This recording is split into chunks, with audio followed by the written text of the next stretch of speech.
She didn't realize she was exhausted until she sat down. Not tired, not sleepy. Exhausted, the kind that lives in your bones, behind your eyes, somewhere so deep inside you that no amount of sleep can reach it. She had just put the last dish away, answered the last message, checked on her mother one more time, turned off every light in the house, and finally lowered herself onto the edge of her own bed.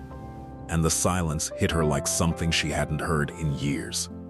She sat there, just sat. She didn't know what to do in silence anymore. Her name was Nadia. She was 31 years old, and she had spent the last decade of her life being the person everyone called when the world fell apart.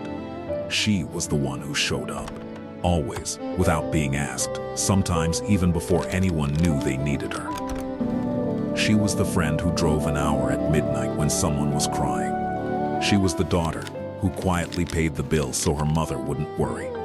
She was the coworker who stayed late to help, the sister who remembered every birthday, every anniversary, every small thing that mattered to the people she loved. She gave, and she gave, and she gave, and she had done it for so long that it had become the only thing she knew how to be. The strong one. That was what they called her. Nadia is so strong. I don't know how she does it. You can always count on Nadia. And those words, those well-meaning, affectionate, admiring words, had become the cage she lived inside. Because the truth, the one she had never said out loud, the one she hadn't even fully admitted to herself in all those years, was this: she was tired of being strong. She was tired of holding everything up. She was tired of being the one who made sure the world kept turning for everyone else, while her own world, her own quiet, neglected, aching world sat waiting in the dark. She wanted someone to ask how she was. Not the polite version, not the passing version over a text message where she would type "I'm good," just busy, and mean none of it. She wanted someone to sit down, look at her, and actually ask, and then wait for a real answer. But no one did, and she wasn't sure anymore if that was because they didn't think to, or because she had trained them so well not to worry about her that they had simply stopped noticing she might need something too. Nadia grew up in a house where being needed was the same thing as being loved. Her parents were good people. They loved her, but they were also people who carried their own heavy things: her father's long work hours, her mother's quiet anxiety, the particular kind of tension that lives in a house where money is always almost enough, but never quite. And Nadia, sharp and perceptive even as a small child, had understood early that the way to be safe in that house was to not add to the weight. So she didn't cry when she was scared. She didn't ask for things she wasn't sure they could give. When her parents argued in the kitchen at night, she would lie in her bed and think of ways to fix it, ways to make her mother laugh the next morning, ways to make her father feel proud, ways to smooth the sharp edges of the world around her down until everything was soft and manageable again. She became, without anyone teaching her, without anyone asking her to, the emotional architect of her family. She held the structure up so no one else had to feel how heavy it was. And it worked. Her mother calmed, her father softened. The house breathed easier, and Nadia felt for the first time in her small life like she was worth something. Like her presence mattered, like she was good at something essential. The lesson landed deep and early. When you carry things for other people, they love you. When you ask for things yourself, you are a burden. She had never examined that belief. It had simply become the water she swam in, invisible, total, fundamental. It shaped every friendship she built, every relationship she entered, every professional choice she made. She became a nurse. Of course she did, and she was brilliant at it. Not just competent, but the kind of nurse that patients remembered for years. The kind who noticed the small things. The kind who knew when someone needed to hear it was going to be okay, and when they needed someone to just sit quietly with them in the hard truth. She poured herself into other people's pain with a steadiness that looked, from the outside, like strength. And maybe it was. But it was also armor. As long as she was busy caring for someone else, She didn't have to look at the empty corner of herself she had never learned to fill. Her friendships followed the same pattern without her ever choosing it. Her closest friend was a woman named Priya, brilliant, electric, emotional, endlessly in some new crisis or some new joy. Nadia loved her. She genuinely, deeply loved her. But she also noticed, somewhere she kept it quiet, that every phone call began with Priya. Every dinner conversation moved toward Priya. Every plan adapted to what Priya needed. And Nadia sat across from her, nodding, offering, holding, and when Priya asked at the end of a long conversation, "But how are you?" It was always brief, always easy to redirect, always just a pause before Priya moved on to the next thought. Nadia told herself she didn't mind. She told herself she liked being the steady one, the listener, the grounding presence in other people's storms. She told herself she wasn't the kind of person who needed a lot. She had been lying to herself for years. The relationship she had before a man named Daniel, 3 years together, had ended in a way she was still not fully at peace with. He had told her, sitting at the kitchen table with the kind of careful composure that meant he had rehearsed it, that he felt like he could never reach her, that she was always helpful, but never open. That every time he tried to take care of her, she shut the door so gently he almost didn't notice, but he noticed. He said loving her felt like loving a lighthouse. Beautiful, dependable, always shining for everyone else, but impossible to actually get inside. She had cried after he left. Not in front of him.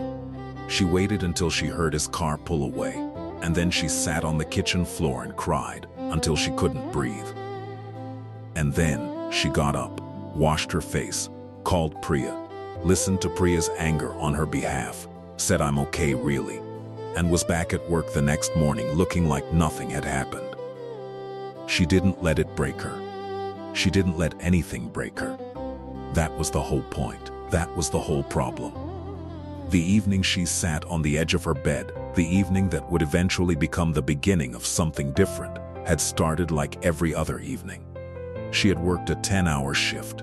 She had stopped at the grocery store for her mother, dropped the bags off, stayed for an hour because her mother seemed lonely, driven home. Answered 7 text messages from people who needed something, a favor, an opinion, a piece of advice, an ear, and made herself dinner standing at the counter because sitting down felt like a luxury she hadn't earned yet.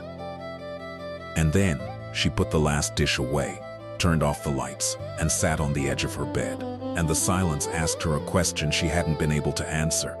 What do you actually need? She didn't know. That was the terrible part. She sat there and reached inside herself for an answer, and there was nothing. Not even a whisper.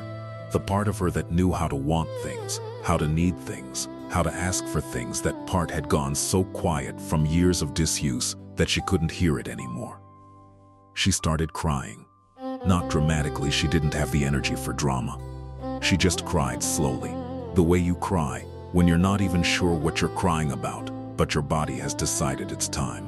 And she thought about Daniel's words. Beautiful, dependable, impossible to actually get inside. She thought about the last time someone had taken care of her, not in a surface way, not in a "let me carry that bag for you" way, but in the real way, the way she took care of everyone else, the way she showed up when it mattered. She thought, and she couldn't find a clear memory. There were small moments, her mother making her soup when she was sick once, years ago. A friend who had once noticed she was quiet and asked about it. Daniel, in the beginning, who had been gentle with her in a way she hadn't known what to do with. But those moments were scattered and brief. And the more she thought about it, the more she understood that she had spent years building a version of herself that other people couldn't take care of, because if she was always okay, always managing, always capable, then no one had a reason to try. She had made herself impossible to carry, not because no one wanted to, because she had never shown them where to put their hands. The shift was small. It didn't look like a revelation. It didn't feel like one. It felt like exhaustion reaching its absolute limit, and then, on the other side of that limit, something very quiet and very different. She started with one small thing. She called Priya the next week and let Priya ask, "How are you?" And instead of redirecting, she said, "Actually, not great. Can I tell you something?" And Priya, who loved her, who had always loved her, said yes immediately and listened for 20 minutes without interrupting. And Nadia said things she hadn't said out loud before. About the tiredness, about the loneliness, about not knowing what she needed, about Daniel's words that she still thought about. Priya was quiet for a moment when she finished, and then she said, "Nadia, why didn't you ever tell me any of this?" And Nadia didn't have a clean answer. Because she hadn't thought you wanted to hear it. Because I was afraid if you saw that I was struggling, you would need me less. Because I have spent my whole life believing that I am only lovable when I am useful. She didn't say all of that, but she heard it all. Inside, she started seeing a therapist. She went reluctantly, with the specific discomfort of someone who had spent her career taking care of people and found it deeply strange to be on the other side. She sat in the small, warm office and talked haltingly at first, then more, and the therapist said something in their third session that Nadia wrote on a piece of paper and kept on her nightstand. She said, "You didn't become strong because you were born strong. You became strong because it wasn't safe to be anything else, and the strength that was once a way to survive has become a wall that's keeping you from being loved the way you actually need." Nadia looked at those words every night for weeks. Because what the therapist had seen, what Nadia was slowly beginning to see, was that her giving wasn't only generosity. It was also control. If she was always the one doing the giving, she was never in the vulnerable position of the one receiving. If she was always strong, she never had to risk being seen as weak. If she was always needed, she never had to face the terrifying question of whether she would be wanted if she weren't. The need to be needed had become its own kind of hiding. She didn't fix this overnight. That would be a much simpler, much less honest story. She fixed it slowly, with a lot of discomfort, with a lot of moments where she started to reach out and pulled back, where she started to say what she needed and said something easier instead. She fixed it in tiny increments, an honest answer here, a small request there, a moment where she let someone sit with her in her hard thing instead of performing her way past it. She started resting, actually resting, not scrolling, not answering messages, not finding something productive to do with the emptiness, just resting. At first, it felt unbearable. She would lie on the sofa on a Sunday afternoon with nothing to fix and feel the anxiety rise in her chest like floodwater. She didn't know how to be still. She didn't know how to exist without a task. But she kept doing it, kept lying there, kept letting the stillness be uncomfortable until it gradually became something else, not peaceful, not yet, but at least familiar. She started noticing what she actually wanted. It was like learning a language she had never been taught. Small things at first. She wanted the window seat. She wanted soup, not salad. She wanted to spend Saturday morning drawing, something she had loved at 17 and completely abandoned when life got serious. She bought a sketchbook and sat at her kitchen table and drew badly, imperfectly, joyfully, for no one, for herself. She told Priya when she was too tired to talk. Priya, to her credit, adjusted without complaint. She told her mother that some evenings she couldn't come. Her mother, to her surprise, said she understood. The world did not fall apart when Nadia put herself down. The world simply made a little more room. The hardest thing, the very last thing she let herself do, was admit that she was lonely. Not just sometimes, not just in the abstract. Chronically, deeply lonely, even surrounded by people who loved her, because you can be surrounded by people who love you and still be lonely if you never let them close enough to actually reach you. She started trying, imperfectly, awkwardly, with the specific gracelessness of someone learning something late. She let people be wrong about her, without correcting them from a safe distance. She let people see her upset without immediately reassuring them she was fine. She let someone bring her soup when she was sick, and she lay on the sofa and let them take care of her. And she noticed how much she wanted to get up and do something useful, and she stayed down anyway. She let herself be carried.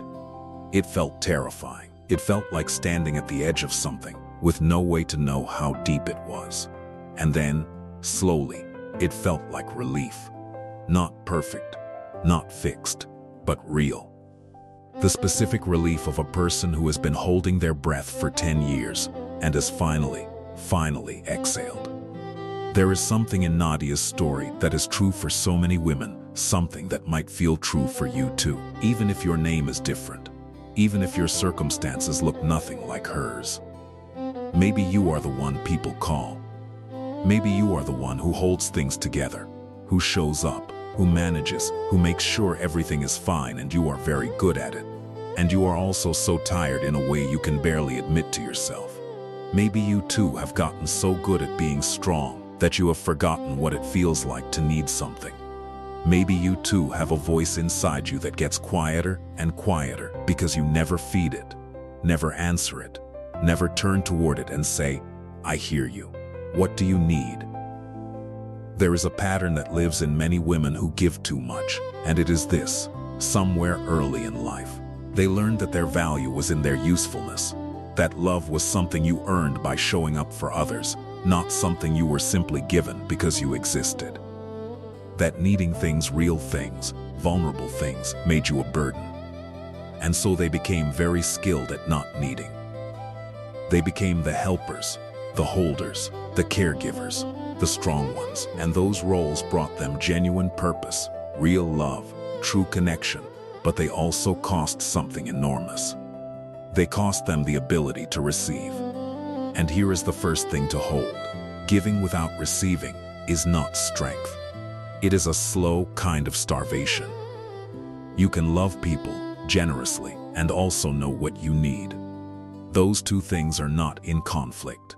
They are, in fact, deeply connected, because a person who never allows herself to be cared for will eventually have nothing left to give. The well runs dry. And then you are not only empty, you are angry, resentful, isolated, not because the people around you failed you, but because you never taught them that you needed something in return. Nadia had to learn to receive. And you might too. Receiving is a skill. It sounds passive, but it is one of the bravest things a person can do when receiving has always felt dangerous. It requires letting people see you in need. It requires trusting that their love for you will survive the sight of your vulnerability. It requires believing, really believing, not just saying that you are worth caring for even when you are not performing any kind of function. You are not a service. You are a person. The second thing to sit with: you cannot connect from behind a wall of competence. Nadia was lovable. She was deeply lovable. Priya had always known it. Daniel had loved her. Her patients remembered her for years. But she was not known, because she had kept the most tender, most real parts of herself tucked away where no one could see them. And intimacy, real intimacy, the kind that actually feeds a person, cannot survive that. You can be surrounded by people who admire you and still feel completely alone. Admiration is not the same as being seen. Usefulness is not the same as love. To be truly loved, you have to be truly seen. And to be seen, you have to let someone look. The third thing: the story you are telling yourself about your own strength may not be the whole truth. Maybe you are strong. You probably are. You have had to be. But strength and protection can look identical from the outside. If you are strong because you genuinely feel capable and whole and full, that is one thing. If you are strong because being anything else has never felt safe, that is something worth looking at. The strength that comes from fear is exhausting in a way that the strength that comes from wholeness is not. One depletes you, the other fills you even as you give. Ask yourself honestly, kindly, with compassion for everything you have had to carry. Which kind of strong are you? The fourth thing, the people who love you want the chance to show it.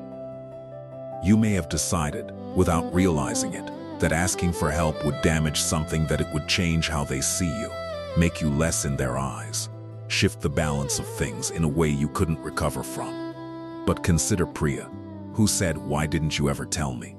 with nothing but warmth. Consider that when you finally let people in, they almost never run. They lean forward. Because most people who love you have been waiting for the chance to give back even half of what you have given them, and you have never let them. Your needs are not a burden, they are an invitation. They are the way connection actually works. And the fifth thing, the one to carry longest, you are not responsible for the emotional weather of everyone around you. You can love people without fixing them. You can care about someone without solving everything. You can be present without being the one who holds the whole thing up. The world will not fall apart when you put something down. You discovered this, maybe. You found that your mother understood, that Priya adjusted, that the thing you were most afraid would break held just fine on its own. You were carrying more than you needed to, because you were afraid of what would happen if you didn't. And the question underneath that fear, the quiet, painful question was, if I'm not useful, will I still be loved? The answer is yes. Of course, yes. You are worth loving in your stillness, in your exhaustion, in your confusion, in your mess. You are worth caring for when you have nothing to offer and nothing to give, and no particular strength to show. You are worth carrying too. So here is the last question, not a complicated one, not a philosophical one, just a simple and immediate one. Who do you need to call? What do you need to say? What small, honest, imperfect thing can you do today to let someone else hold a little of what you have been carrying alone? You have spent so long making sure everyone else got what they needed. It's your turn.